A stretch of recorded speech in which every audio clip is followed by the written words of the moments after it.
औज़ुबिल्लाहिमिनश्शैतानिर्रजीम बिस्मिल्लाहिर्रहमानिर्रहीम। NG511 lesson number 40 हमारे पास effective factors in second language acquisition. अच्छा, हमने बहुत सारे ऐसे फैक्टर्स पढ़े हैं जो कि while learning a second language effect कर रहे होते हैं, असरअंदाज हो रहे होते हैं। अच्छा, यहाँ पे इफ़ेक्टिव फैक्टर से मुराद है इमोशनल फैक्टर्स आ जाते हैं, हमारी फीलिंग्स और ह्यूमन बिहेवियर और ये सारा कुछ इसमें आ जाता है। अब इमोशनल फैक्टर्स में बहुत सारे फैक्टर्स हो सकते हैं, वो हम इस चैप्टर में पढ़ेंगे। The development of effective states or feelings involves a variety of personality factors, feelings both about ourselves and about others with whom we came into contact। मतलब कि जो इफेक्टिविटी होती है, जो इफेक्टिव फैक्टर्स होते हैं, ये बहुत सारी चीज़ों की वजह से डेवलप हो रहे होते हैं। हम किन लोगों के साथ उठते बैठते हैं, हमारे बिलीव्स क्या हैं, हमारी फीलिंग्स क्या हैं, अपने बारे में हम क्या सोचते हैं, दूसरों के बारे में क्या सोचते हैं। Benjamin Bloom and iris colleagues provided a useful extended definition of the affective domain that is still widely used today। इन्होंने जो definition provide की थी इफेक्टिविटी की, इफेक्टिव फैक्टर्स की, वो अभी भी मतलब कि widely used हो रही है। और वो definition क्या है, उसमें उन्होंने बेसिकली 3 प्रिंसिपल बताए थे। फर्स्ट ये प्रिंसिपल है कि हम किस तरह से चीज़ों को रिसीव कर रहे होते हैं, उसमें चीज़ें भी आ जाती हैं, लोग भी आ जाते हैं। First and fundamental level, the development of the affectivity begins with receiving।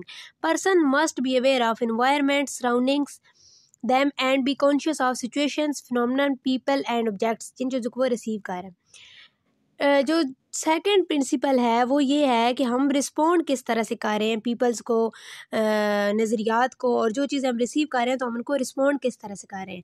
Third and last principal है कि हम उनको वैल्यू किस तरह से कर रहे हैं। Third level of effectivity involves valuing, placing worth on a thing's behavior or a person। अब ये तो हमने डिफिनेशन पढ़ी है, इफेक्टिव फैक्टर्स होते क्या, इफेक्टिविटी होती क्या है। अब कौन कौन से इफेक्टिव फैक्टर हैं, सबसे पहले बताया गया उन्होंने self esteem. Self esteem is probably the most pervasive aspect of any human behaviour. अच्छा, सेल्फ इस्टीम में क्या आ जाता है, knowledge about your self confidence आ जाता है, सेल्फ एफिशिएंसी और अपने बारे में जो बिलीव्स, अपनी कैपेबिलिटी के बारे में जो अवेयरनेस होती है, ये सारा आ जाता है सेल्फ इस्टीम में। अब सेल्फ इस्टीम्स की डिफरेंट लोगों ने डिफरेंट डिफिनेशंस बताई हैं, वो यहाँ पे बयान की हुई हैं। Malinowski noted that all human beings have a need for empathic communication, defining oneself and finding acceptance in expressing that the self in relation to valued other।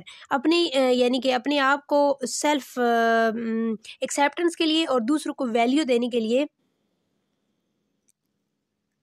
Need होती है ह्यूमन बींग्स को।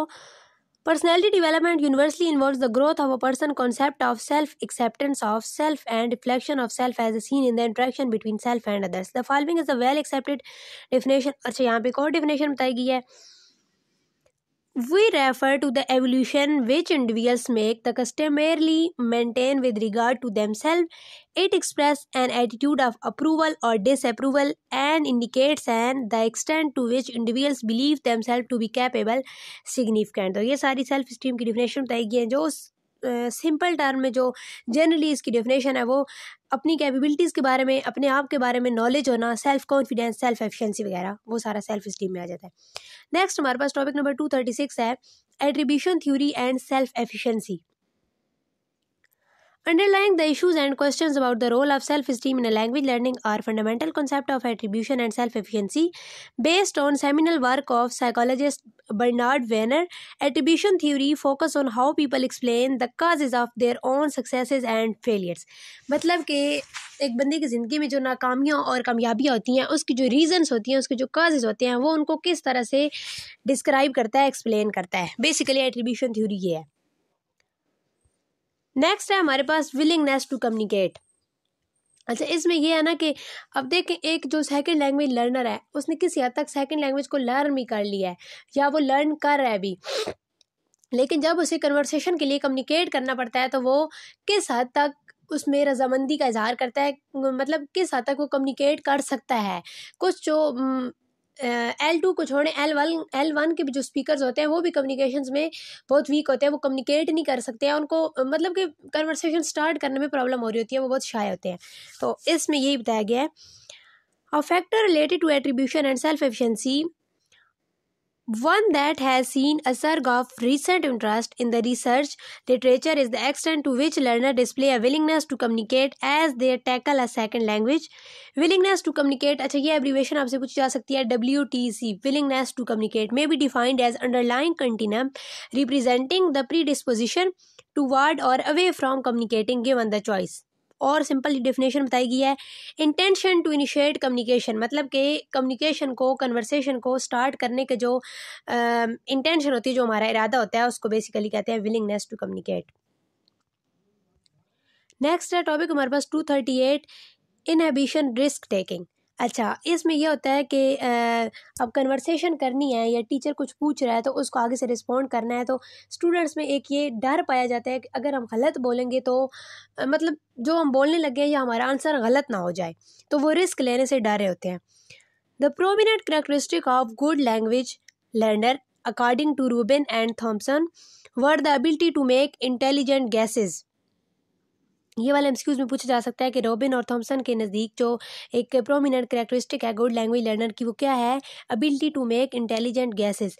Learner have to be able to gamble a bit, to be willing to try out hunches about the language and take the risk of being wrong। मतलब कि अगर वो गलत भी हो गया तो कोई मसला नहीं है, उसको रिस्क ले लेना चाहिए। इन द क्लासरूम दीज, अच्छा यहाँ पे उन्होंने कुछ बताया गया कि मतलब अगर एक क्लासरूम के अंदर स्टूडेंट रिस्क लेने से डर रहा है तो उसकी क्या वजह हो सकती है? उसको ये रेमिफिकेशंस होंगी, यानी कि वो इन नताइज से डर रहा होगा कि उसके नंबर्स कम आ जाएंगे, अगर उसने गलत बोला वो फेल हो जाएगा एग्जाम में, और टीचर जो है वो उसको नालायक स्टूडेंट समझेगा। स्मिर्क फ्रॉम द क्लासमेट्स के सामने उसे शर्मिंदगी होगी या सजा वगैरह का डर होता है। एक और important factor and most important factor है एंग्जाइटी। अच्छा, एंग्जाइटी के जो टर्म है ऐसे हम पहले भी पढ़ चुके हैं, और मतलब हमारे दिमाग में एक इसका इमेज है कि एंग्जाइटी, ठीक है भाई, लैंग्वेज लर्निंग से पहले एंग्जाइटी होती है, ये आम सी बात है, लेकिन इसको प्रॉपरली डिफाइन नहीं किया जा सका। बहुत सारे राइटर्स हैं, रिसर्चर्स हैं जिन्होंने इसकी डिफरेंट डेफिनेशंस बयान की हैं। अच्छा, even though we all know what anxiety is and we all have experienced feeling of anxiousness, anxiety is still not easy to define in a simple sentence. Spielberger defined anxiety as the subjective feeling of tension, apprehension, nervousness, and worry associated with an arousal of automatic nervous system. More simply put, anxiety is associated with the feeling of uneasiness, frustration, self-doubt, apprehension, or worry. The research on anxiety suggests that anxiety, like self-esteem, can be experienced at various levels. यहाँ पे anxiety के साथ different definition बताई गई हैं। Basically simple words में आप कह सकते हैं कि एंग्जाइटी जो है वो feelings of uneasiness, frustration, self doubt, apprehension, तो ये सारी चीज़ें इसमें आ जाती है अगर सिंपली आपसे डिफाइन करने के लिए कहा जाए।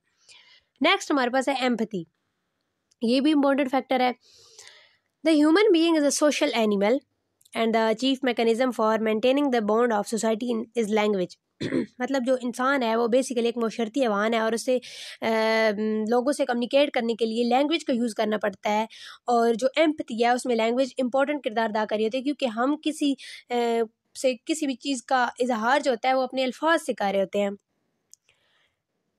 अच्छा, यहाँ पे एक टर्म उन्होंने डिफाइन की हुई है, transactions is the process of reaching out beyond the self to other, यानी कि अपने अलावा किसी का सोचना। And language is the major tool use to accomplish that process. A variety of transactional variables में apply to second language learning, imitations, modelling, identification, empathy, extroversion, aggression, styles of communication and other. तो ये सारे factors इसमें आ जाते हैं empathy में। Two of these variables chosen of their relevance to a global understanding of second language acquisition will be treated here: empathy and extroversion. In common terminology, empathy is the process of putting yourself into someone else's shoes. तो empathy की आप ये definition लिख सकते हैं अगर आपसे पूछी जाए, putting yourself into someone else's shoes। ये एक उन्होंने यहाँ पे फिगरेटिव सेंटेंस यूज़ किया हुआ है, मेटाफर यूज़ किया हुआ है। Of reaching beyond the self to understand what another person is feeling, यानी कि अपने अलावा किसी का सोचना, किसी के बारे में ये मतलब जानना कि what the another person is feeling, कि दूसरा बंदा क्या फील कर रहा है। Empathy is not a synonym with sympathy. Empathy employees more possibility of D attachment. Sympathy connotes an agreement or harmony between individuals. Gyro et al. Define empathy as a process of comprehending in which a temporary fusion of self-object boundaries permits an immediate emotional apprehension of the effective experience of another। मतलब कि दूसरों के बारे में, दूसरों की खुशी को आप कह लें, उनके दुख को फील करना, दूसरों की फीलिंग्स को फील करना, एम्पैथी। एक्सट्रोवर्जन, अच्छा, इंट्रोवर्ट और एक्सट्रोवर्ट की टर्म से तो आप लोग वाकिफ़ होंगे। एक्सट्रोवर्जन मतलब कि जो उन लोग को समझाता है जो बहुत ज़्यादा सोशल होते हैं, और यहाँ पे एक उन्होंने वर्ड यूज़ किया हुआ है life of the party, party की जान भी कहा जाता है उनको। और इंट्रोवर्ट जो होते हैं वो बहुत ज़्यादा सोचते हैं, बहुत ज़्यादा लोग चुप रहते हैं, रिजर्व्ड होते हैं, तो उनको इंट्रोवर्ट समझ जाते हैं। अब एक लैंग्वेज लर्निंग, जो एक लैंग्वेज की क्लास है, उसमें क्योंकि बहुत ज़्यादा जो एक्टिविटीज़ होती हैं वो ओरल हो रही होती हैं, तो टीचर सवाल पूछ रहे होते हैं और बच्चा आंसर कर रहा होता है, तो जो ज़्यादा रिस्पॉन्ड कर रहा होता है उसको एक्सट्रोवर्ट समझा जाता है। हालांकि वो एक्सट्रोवर्ट नहीं होता है, वो सिर्फ इंगेज कर रहा होता है, खुद को आंसर कर रहा होता है वो एक्सट्रोवर्ट की। यानी कि यहाँ पे थोड़ी सी हम गलत डेफिनेशन ले लेते हैं। Now where is the more evident than in the classroom, where teachers admire the talkative, outgoing student who participate freely in the class room discussions। और मतलब कि जो क्लास में ज़्यादा एक्टिव होते हैं बच्चे, टीचर की नज़र में भी वो अच्छे बच्चे होते हैं और टीचर उनको एक्टिव स्टूडेंट कह रहे होते हैं। Extroverts actually need other people in order to feel good, but words are not necessarily loud mouthed and targetive. ज़रूरी नहीं है कि जो सिर्फ ऊंचे ऊंचे बोल रहे हैं, जो बहुत ज़्यादा बातें कर रहे हैं, वो ही एक्सट्रोवर्ट हों। कंट्रेरी टू आवर स्टीरियोटाइप्स, अच्छा स्टीरियोटाइप्स कौन से बच्चे होते हैं? Introverts can have an inner strength of character that extrovert do not have. जो स्टीरियोटाइप्स इंट्रोवर्ट्स होते हैं उनके पास इनर स्ट्रेंथ होती है, क्योंकि वो ज़्यादा चुप रहते हैं और ज़्यादा सोचते रहते हैं, तो उनके पास इनर स्ट्रेंथ होती है, एक्सट्रोवर्ट के पास नहीं होती है। Asbel noted that introversion and extroversion are grossly misleading index of social adjustment, and other educators have warned against prejudging student on the basis of perceived extroversion। मतलब कि हम गलत जज कर रहे होते हैं, एक्सट्रोवर्ट है और ये इंट्रोवर्ट है। In language class where oral participation is highly valued, easy to view active participant with favor and do assume that their visibility in classroom is due to an extroversion। तो हम ये कह सकते, मतलब टीचर बेसिकली ये समझ रहा होता है कि जो ज़्यादा विजिबल है क्लास में, जो ज़्यादा एक्टिव है, तो वो मतलब जो ज़्यादा अच्छा रिस्पॉन्ड कर रहा है वो एक्सट्रोवर्ट भी है, विच में नॉट बी सो। हालांकि ऐसा नहीं होता है।